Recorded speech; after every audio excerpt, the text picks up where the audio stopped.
मुदाकरात्तमोदकम्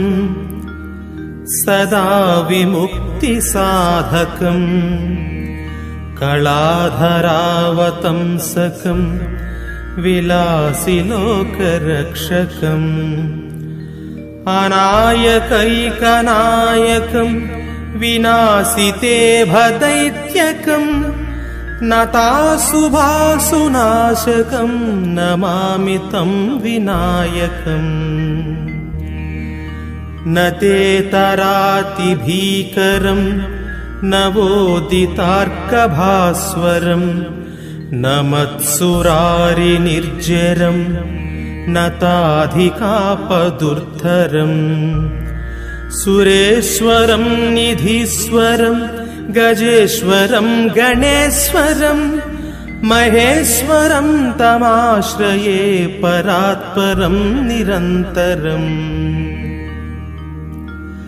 समस्तलोकशङ्करम् निरस्तदैत्यकुञ्जरम् दरेतरोदरम् वरम् वरेभवक्त्रमक्षरम् कृपाकरम् क्षमाकरम् मुदाकरम् यशस्करम् मनस्करम् नमस्कृताम् नमस्करोमि भास्वरम् अकिञ्चनार्तिमार्जनम् चिरन्तनोक्तिभाजनम् पुरारिपूर्वनन्दनम् सुरारिगर्वचर्वणम् प्रपञ्चनाशभीषणम् धनञ्जयादिभूषणम् कपोलदानवारणम् भजे पुराणवारणम् नितान्तकान्तदन्तकान्तिमन्तकान्तकात्मजम् अचिन्त्यरूपमन्तहीनमन्तराय कृन्तनम् हृदन्तरे निरन्तरम् वसन्तमेव योगिनाम् तमेकदन्तमेव तं विचिन्तयामि सन्ततम् महागणेश पञ्चरत्नमादरेण योऽन्वहम्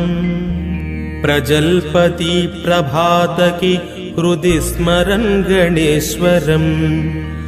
अरोगतामदोषताम् सुसाहितीं सुपुत्रताम् समाहितायुरष्टभूतिमभ्युपैति सोचिरात् इति श्रीमत्शङ्कराचार्यकृत श्रीगणेशपञ्चरत्नस्तोत्रम् सम्पूर्णम्।